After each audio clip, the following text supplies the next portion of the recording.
The topic is dating. What are unrealistic expectations for a guy or a girl? I had a lot of expectations for what a relationship would look like.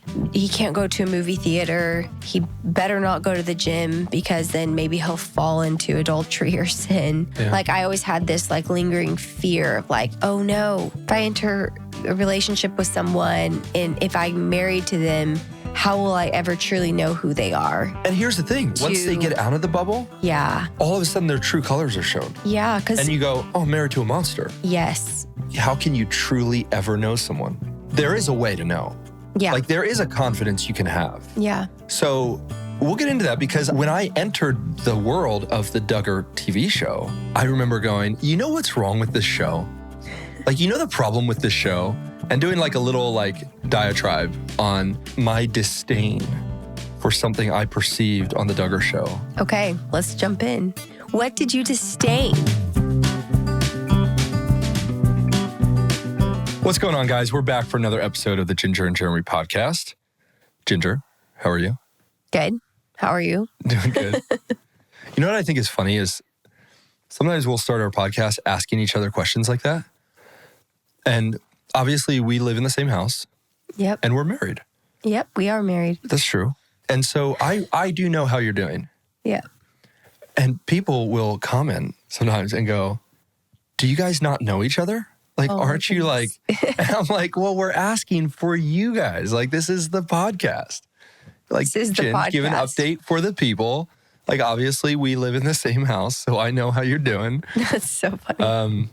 It is funny, but hey, I'm excited about today's episode, Ginge, because the topic is dating. The topic is expectations in dating. What are unrealistic expectations for a guy or a girl? And so we're going to get into it, but I actually want to begin with a little bit of my disdain for something I perceived on the Duggar Show. Okay, let's jump in. What did you disdain?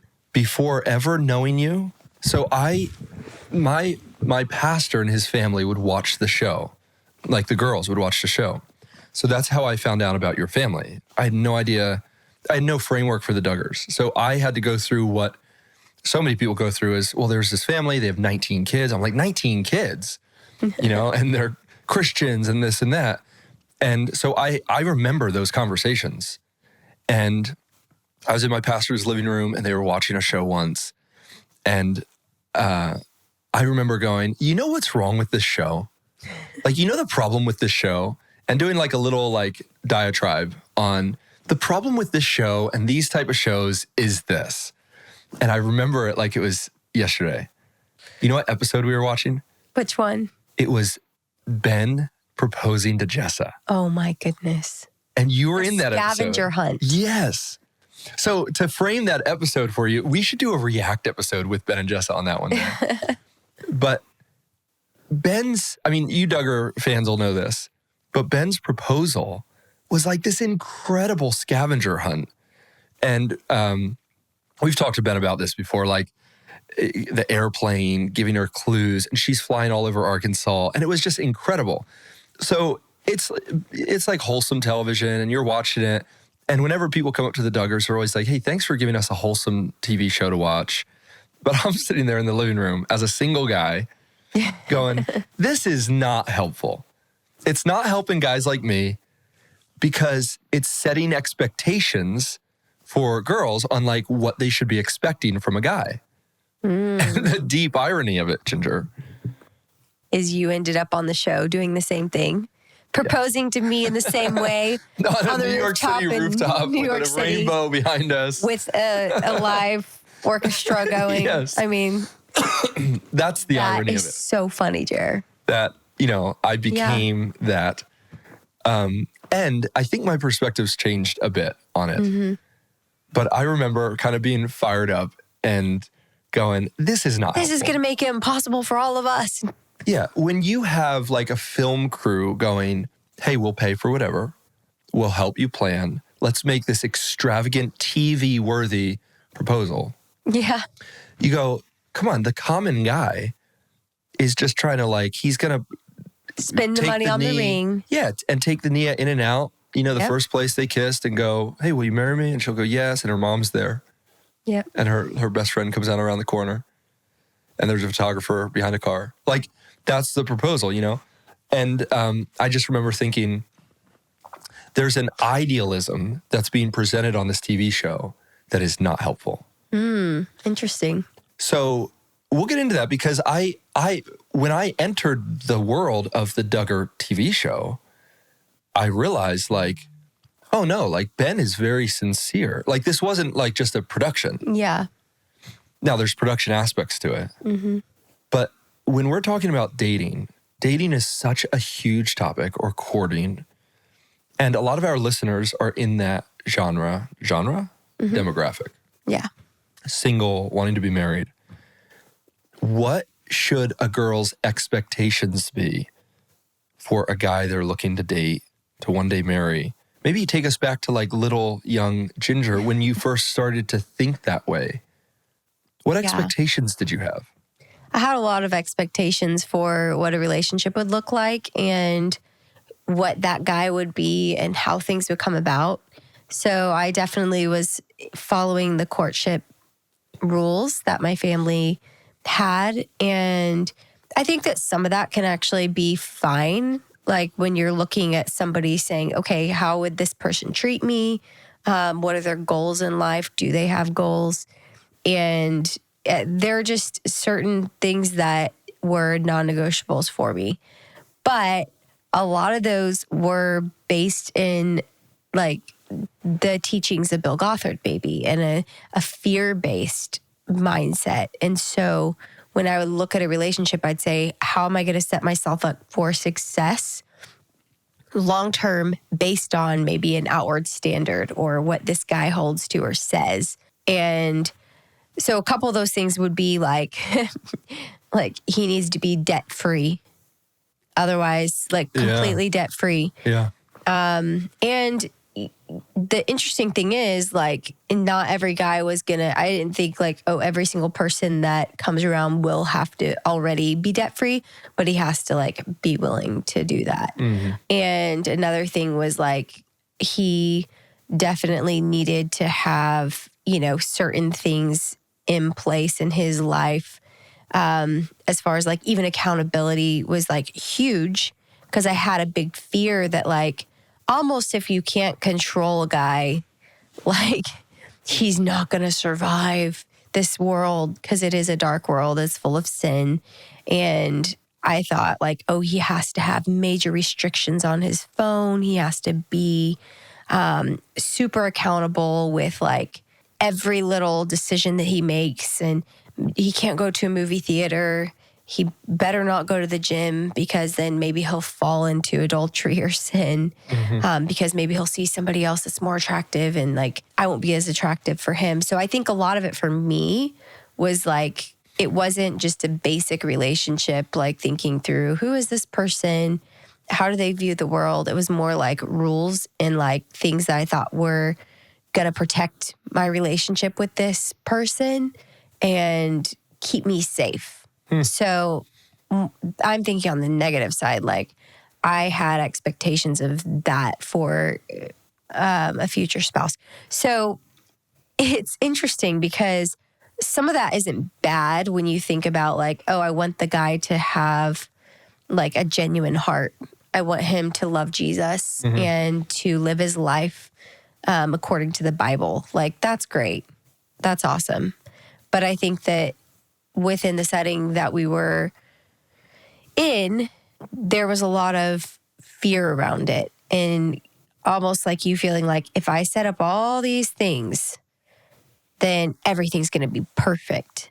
And this is how I'm going to control the situation. Yeah. So not a trust in God, not a trust even in that person almost. Yeah. But I remember feeling afraid, which I've talked about this a lot. I was so afraid of not knowing who that person was going to be deep down. Yeah. I always had this lingering fear of oh no, if I enter a relationship with someone and if I'm married to them, how will I ever truly know who they are? We want to take a break from this episode to tell you about Cozy Earth. You've got to expand your Cozy Earth arsenal from just the sheets blankets, but now you can basically walk around your house with the sheets on you in the bamboo pajama set. Oh, yes. I actually have been wearing them almost every single night.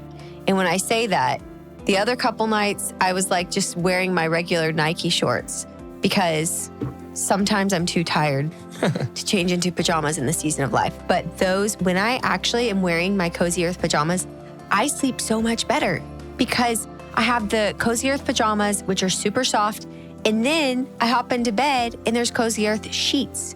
So you can't get any better than that. And then they're bath towels. So, and I know some of you are thinking like, hey, these are just the necessities of life. You know, I don't really think about what bath towels I have or a pajama set.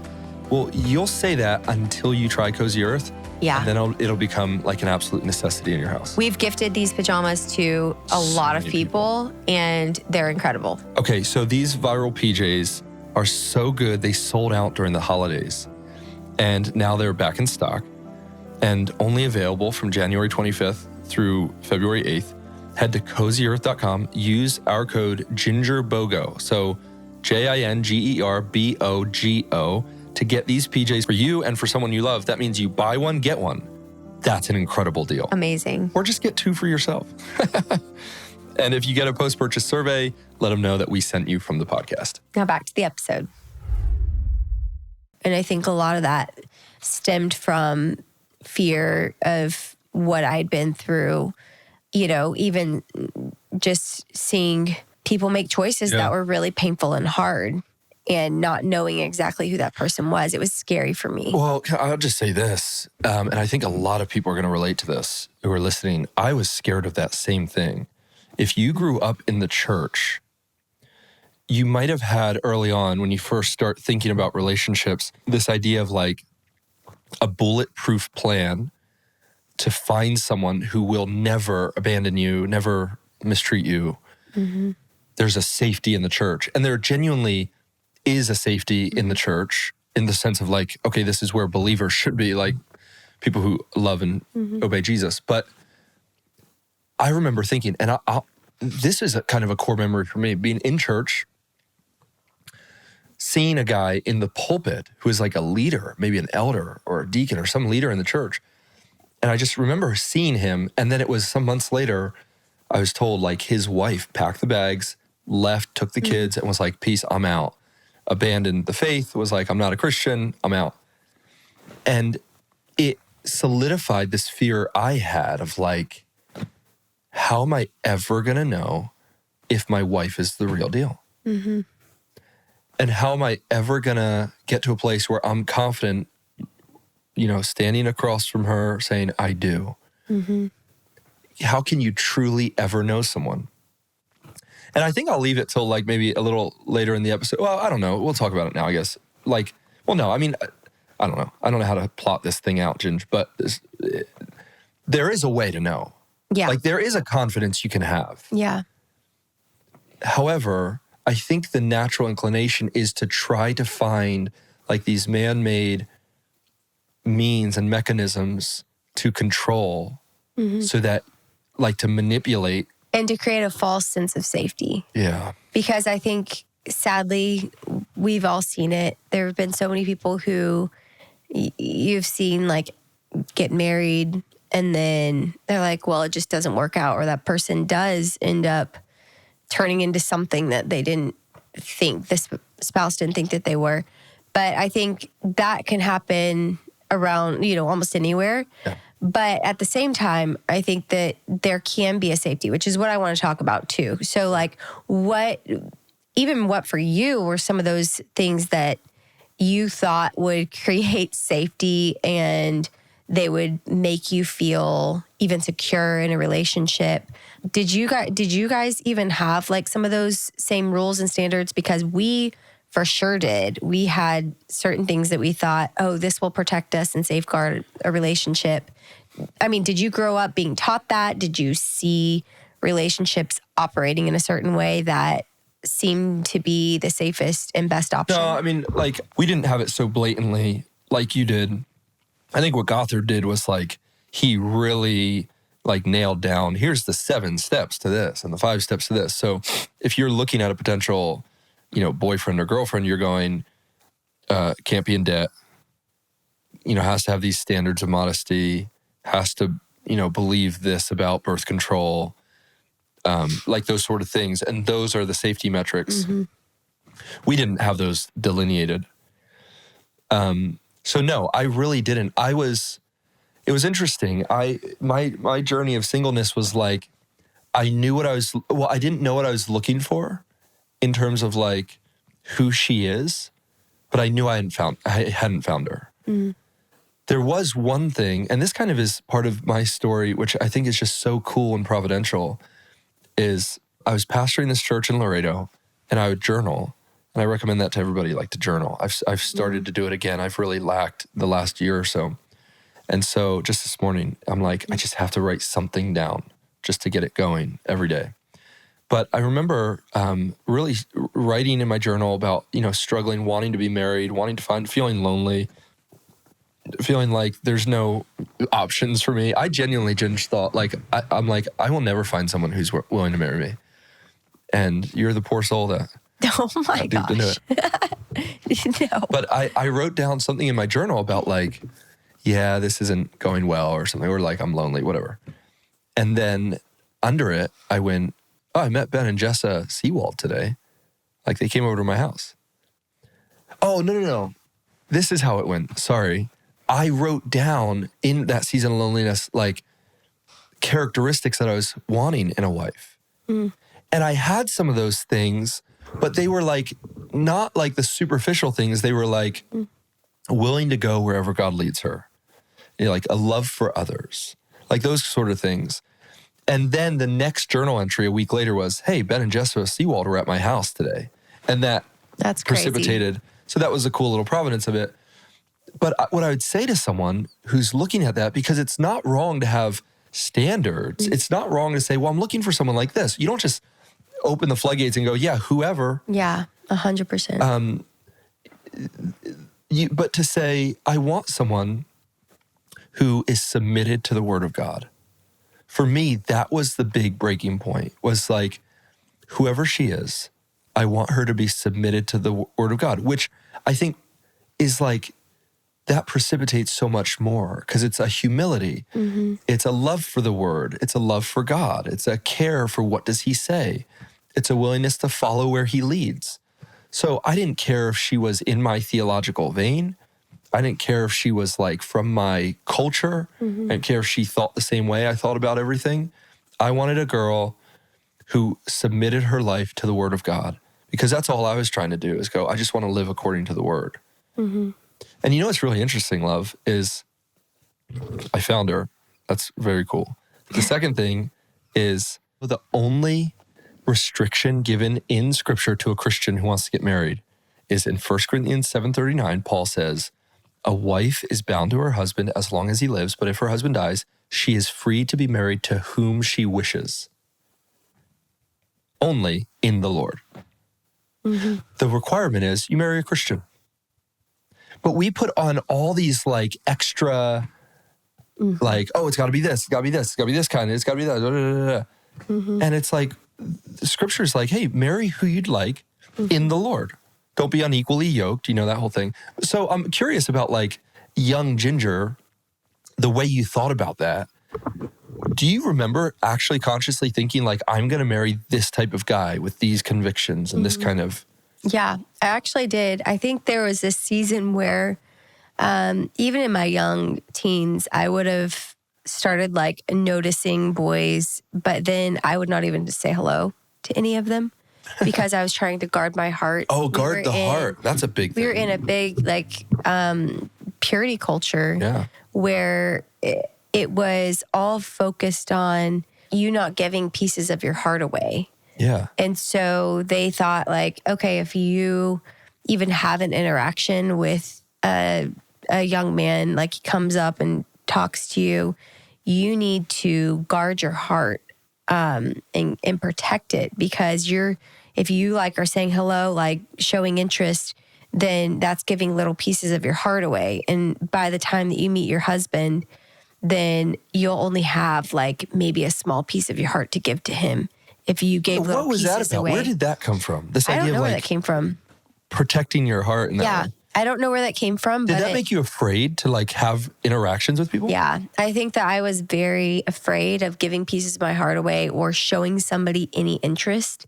So I kind of was super afraid to like have any relationships with any boys, even as friends, because I was thinking, oh no, I got to guard my heart. So part of that was I almost suppressed my personality. And when guys would come around, I'd almost just like be like timid and shy. I was not who I was at that time. I was funny. I was like spunky. Even on the show, you could see like a lot of people were like, oh my goodness, I had like, 1,000 facial expressions. But when guys would come around, I was just, like almost suppress it. And not everybody reacted that way, but I think I was such a rule follower and I really wanted to honor God. So I kind of did that and thinking that I was honoring God.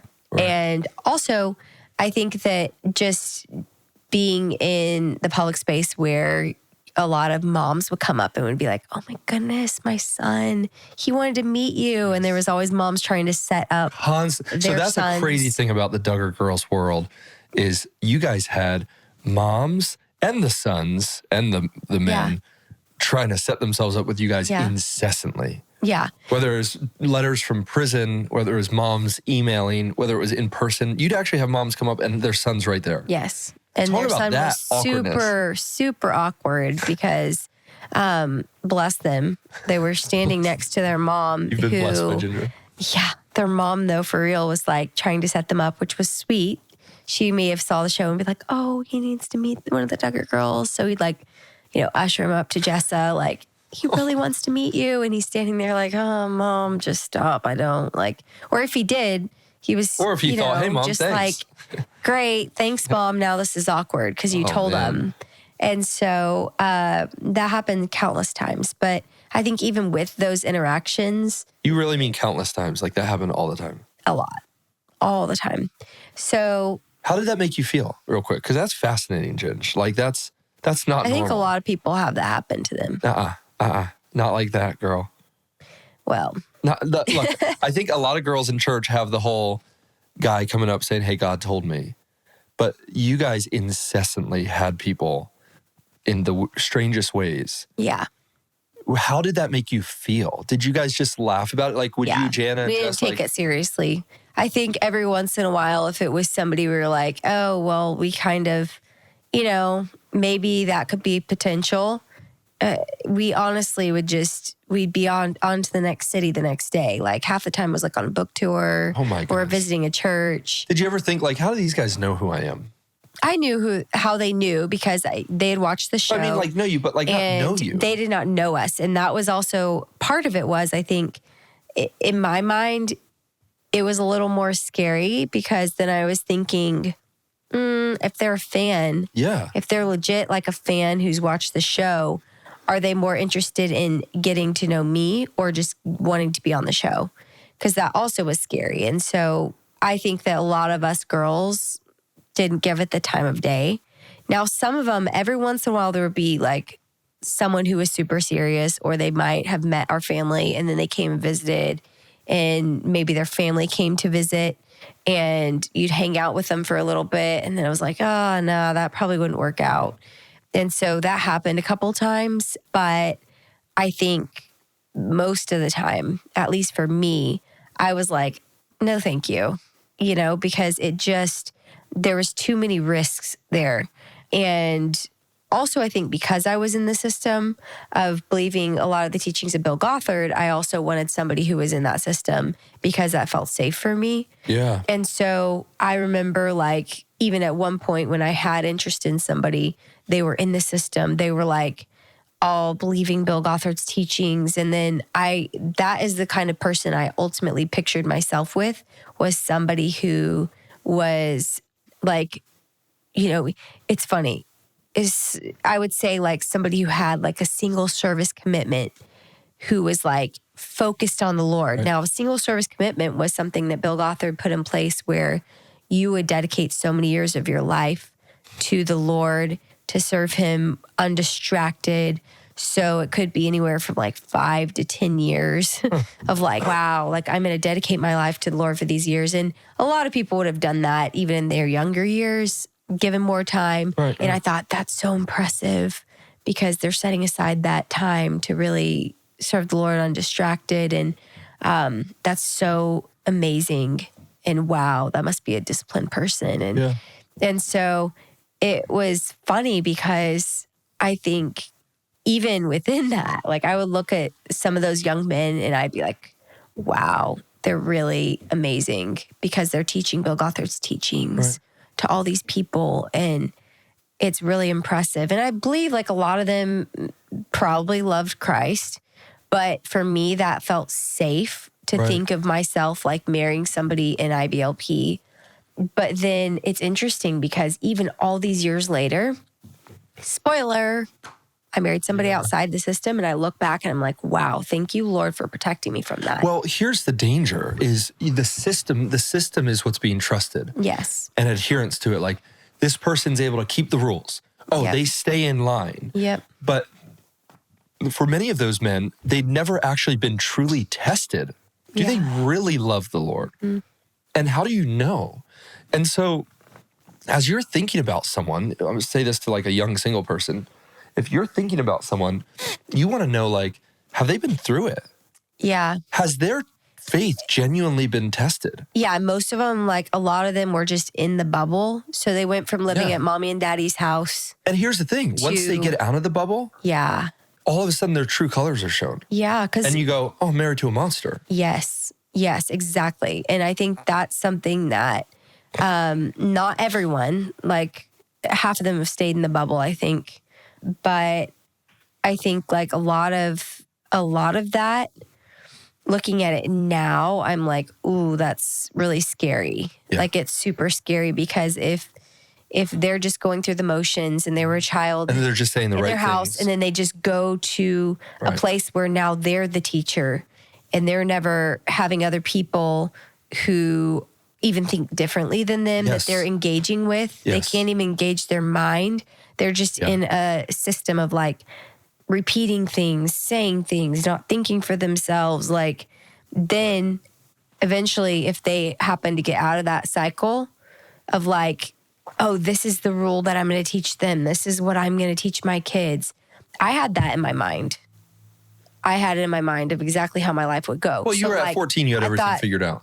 Yeah, I'm going to teach my kids this. They're going to not go to public school. They're going to and it's all going to turn out this way. And my kids are going to be perfect. And if they have issues as teens, I'd always look at families with rebellious teens and I'd say, I know what they did wrong. Wow. And I knew the answer for that. So I was like, oh man, I wish that they could go to a seminar and hear the teachings, or I could teach them that. And this is a 12, 13, 14-year-old girl. Yeah. And so I always had the answer in my mind because that's what Bill Gothard said. Yeah. And so I think moving past that and seeing, wow, it's much deeper than that. Like, well, it's beyond theory. It's living life out. Yes. And seeing that, okay, these rules and these ideas of how a relationship is going to go, how a family is going to be raised, that is not just a recipe that everybody can follow and get the same outcome of success. That's not how life works. Because even as believers, we are raising our kids to love Jesus. We want to point them to Christ from an early age. We're doing our best to, like, you know, hopefully point our kids to Jesus, show them like mom and dad are not perfect. We sin, we fail, and we want to ask forgiveness. We want to be showing them that. But then at the same time, it's like, I think it's scarier without a system to rely on, without this black and white guarantee of success. Because now as parents, I look at it and I'm like, wow, it is so scary. But then at the same time, it's also freeing knowing like it's not all on us to get our kids to turn out perfectly, because we're going to do our best and make the decisions prayerfully that we feel like we should make for our kids. But it's not like you have the perfect formula. Right. Yeah, you have to, it's life is more complicated than a formula. Mm-hmm. Life is not a cash register where you put in a certain amount and you get a certain amount out. It's unpredictable. It's hard. It's challenging. And the theory of a system is like, hey, theoretically, if you do this will happen. And so a 12-year-old Ginger is like, oh, I'm going to marry a guy who believes this. We're going to ride off in the sunset. Everything will be great. Yep. And what happened for a lot of those girls was they did marry that person. Mm-hmm. He turns out to be a monster. And now their life is a wreck because they never actually saw, is that man's faith tested? Yeah. Does he really believe this? Mm-hmm. If you put a gun to his temple and say, deny the faith, he's going, I will not deny the faith, metaphorically. Like, has he experienced temptation that he's resisting? Mm-hmm. And these guys get out into the real world and they become something else. Well, really what they always were, but they were just behaving well in this system. Yep. And I think that's where we both had like fear going into marriage, because we're like, how do I know I'm not just marrying a guy who talks the talk, but he doesn't walk the walk? Yeah. And you know what? Even for me personally, like looking at my life and who I was trying to be, I had in my mind, even as a woman, like, this is who I'm supposed to be. Yeah. I want to be agreeable, which I've talked about this before, but like, I want to be the perfect wife for my husband. Yeah. That way he will always be happy. Nest, He'll be satisfied with me. Yeah. And he'll think that I'm incredible. And so I tried to do that when we were first married, thinking like, oh man, I'm going to be perfectly agreeable. Stepford wife robot. I'm just going to, yes, whatever you Yes, want, dear. like happy all the time, never have a bad day. That way my husband will appreciate and care for me. And I think you did not put up with that. And you said, no, I want to know who I you married are. Ginger, yeah. Because you wanted to get to the bottom of like, who is Ginger? Yeah. And you wanted me to think for myself, Right. not just to be a robot. So I think that was helpful, because in that system, that was another thing that I leaned on, was like the safety of that, of always being agreeable. And still, there are many times where, I have a rough season or a rough attitude, and I'm like, oh, dang it, Jeremy's just not, he's not going to be so happy with me. And then you're like, that's ridiculous. Like, you can have hard days and that's fine. Yeah, we don't want to just be sour with our attitudes and just say, well, that's who I am, but at the same time, to realize we're human. And to let you know you're not in competition with anybody. Yeah. And that's the part of it that I think. You're not competing for my heart. Yes. And that's the same thing with you. Like, I think that I can have an expectation that, I need to be this way because this is what Jeremy expects of me. And that was just self-imposed from the start. And I think that it can take years just to realize, no, like that's not how I should be thinking. That's not what marriage is. Right. And I think it's been a beautiful thing because I've relaxed more. The further into marriage we get, the more I realize like, wow, this is so much fun. We get to do life together. And we are each other's best friends, for better, for worse, our hard days, our good days. Like, we're doing life together. And there are times where you feel down and maybe I'm stronger in that moment. Right. There are times where I feel down, which is more of the time. It's like one day a year. You'll have a hard day and it's like, you're just, oh man, what's going on? Me, maybe more like weekly. But I think with that, like just realizing, no, it's okay. We're in this together. We're a team. And that's something that you have done such a good job reminding me of that. We're a team.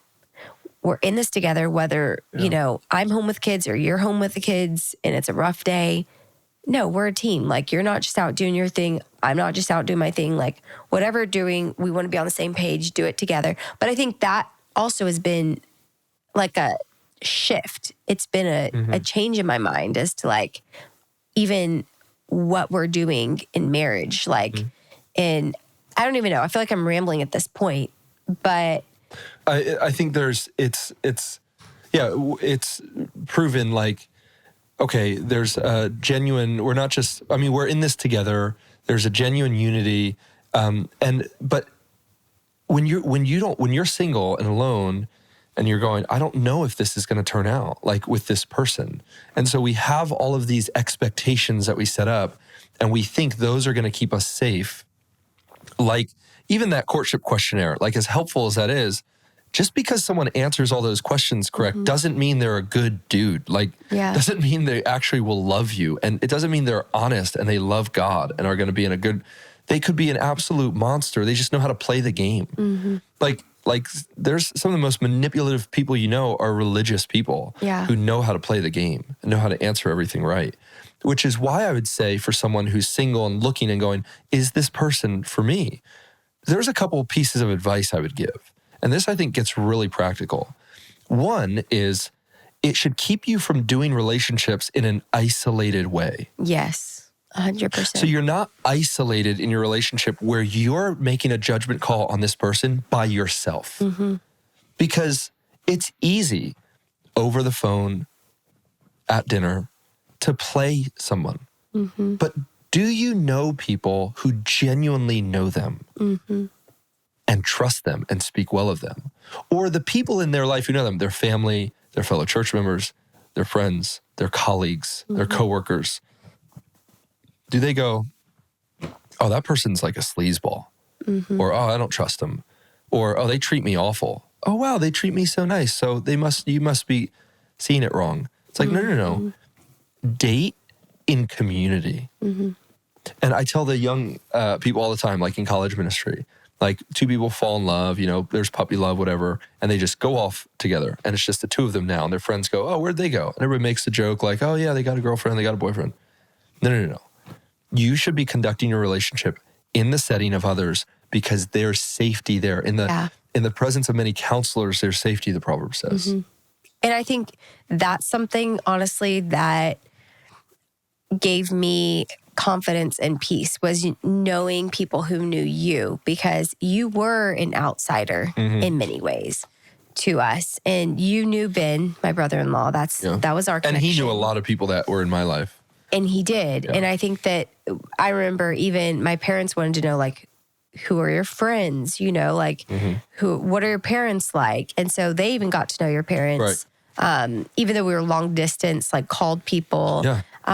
You had like a pastor, you know, multiple pastors actually that you were doing life with and doing ministry with. And that's what gave me comfort about you too. Because I was like, when you start speaking to people, whether it was your dad, Ben and Jess, and then when I came into your orbit, then I start talking to others, right? And the consistent theme was hit. Ginger's humility, Ginger's selfless service, your character, your love for the Lord and for others. It was like, oh, this isn't just like her best friend going, oh, Ginger's the best. And then everybody else is like, yeah, buzz off. So single person, are you looking at these people you're interested in? Do you know people who know them? I mean, know them. People who've known them through the hard times and the good times. People who know their deepest, darkest struggles. If it's all superficial, I would be afraid. Like I'd be real nervous if I only knew someone superficially and with what they presented to me. Yep. You're committing your life to them. Yeah. So date, court, conduct relationships in the context of community. And then the second thing is, how do you see them living out their love of the Lord? Do they obey the Lord? And do they care? Or are they just their own agenda? Are they humbly submitted? I'll never forget this story. This is when I was a kid, and it made an indelible impact on me. I was probably 10, 11 years old. We were visiting a church in Virginia. We'd visited often when we'd go for vacation, and there was this guy, and he had a girl, and they were thinking about getting engaged. And we came back like a year later or something, and they were engaged. And they were telling us their engagement story. You know when she knew she was going to marry him?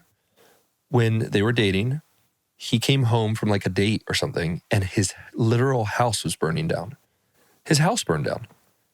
And in that moment, she saw him lose every earthly possession he had. And she watched. And she went, that's my husband. Wow. Because it wasn't theory at that point. His patience wasn't theory. His gratitude to the Lord and the good and bad wasn't theory. His acceptance of God's will wasn't theory. It was his life as his house is burning down. And she went, that's my husband. Wow. Because that's who I want to raise my kid. Like, that's who I want to be like. That's who I want to be with. So have you seen this person genuinely submit their life to the Lord?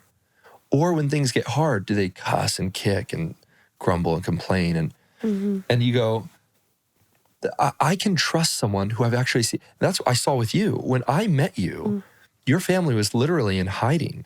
Like, I met you, and then it was like 3 or 4 months later, I go out and visit Ben and Jessa, and everything broke. The news broke of the first scandal. And your family's literally in hiding. And I had a relationship with you through those months. And I'm like, watching how you were responding to your life crumble on international headlines. And I was going, okay, this isn't theory. This is actually real life, that her faith is in practice. You know what's interesting too? I think because you came around at that time, there was something in me that, like, you can only be on so much in that time when it's not easy. It's not fun. It's not popular to be our friend. And I think that honestly was like, I was glad that you were able to be around at that time, because I think that you saw our family in a place that a lot of people weren't able to have a front row seat to. And I was thankful for that. And I think also, I remember once we started talking, it finally came to a point where I remember telling my mom after a missions trip, which I've said this before, but I came home from a missions trip where all the conditions were not perfect. And I just saw you in a lot of different scenarios and how you responded. I was just watching you that whole time on the missions trip. Yeah. And I came home and told my mom, I said, I feel safe with him. And prior to that, I had never felt safe with anyone. I had like, oh, this person could be fine. Like, maybe I should move forward in relationship. Oh, maybe, that could work out. Like, always hopeful, but I never had confidence or peace with anything. Yeah. And it wasn't until that time.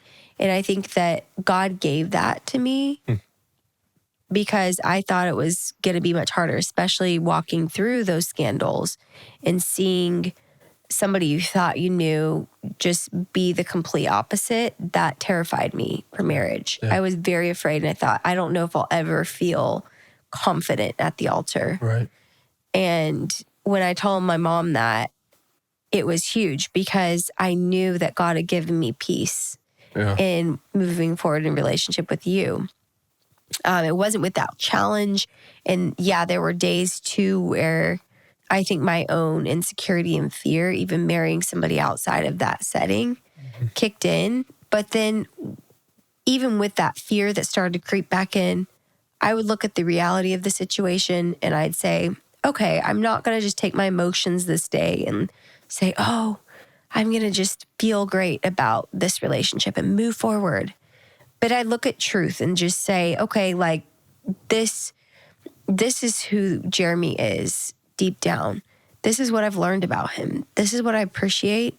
And not that I thought you were a perfect person, but I realized that, okay, I'm not going to marry somebody that has it all together on paper because, you had some years where you've shared publicly where you were not walking with the Lord or not pursuing him like you wish you would have.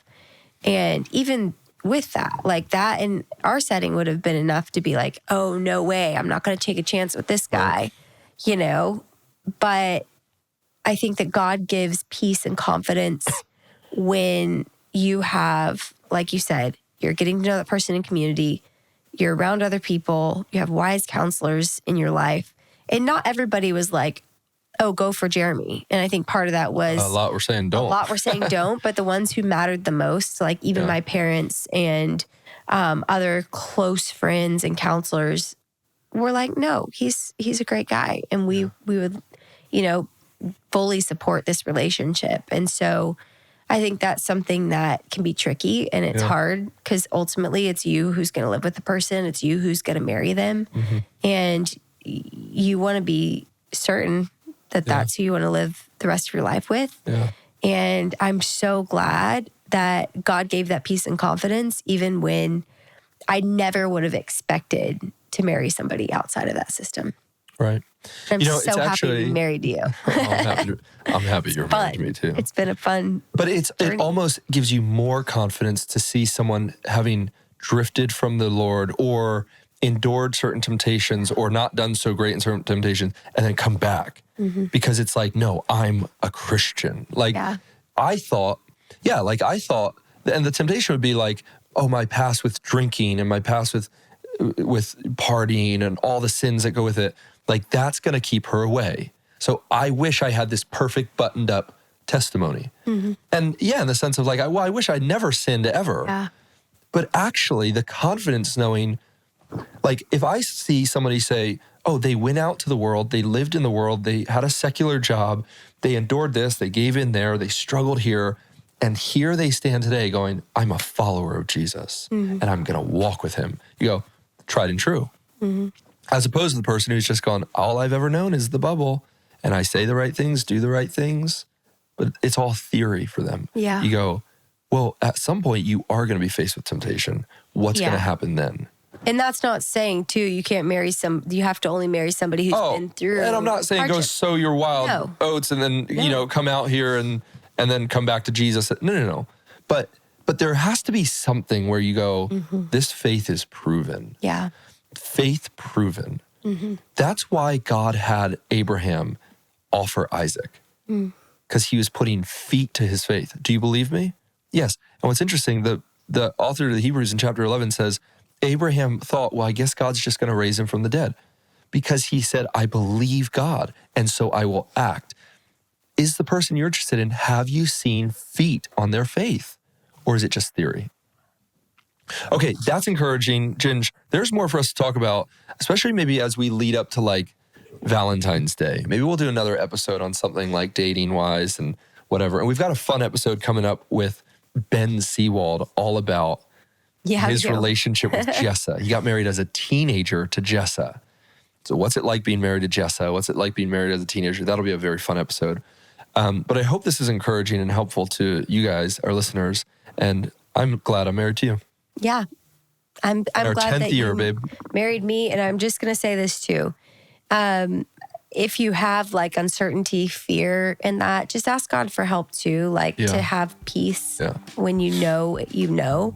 Because I think I want to just say that because it can be scary, but there also can be such joy and peace that God gives when you know it's the right one. Yeah. And he will give that peace. Yes. Thanks for hanging out, guys. We'll see you next week.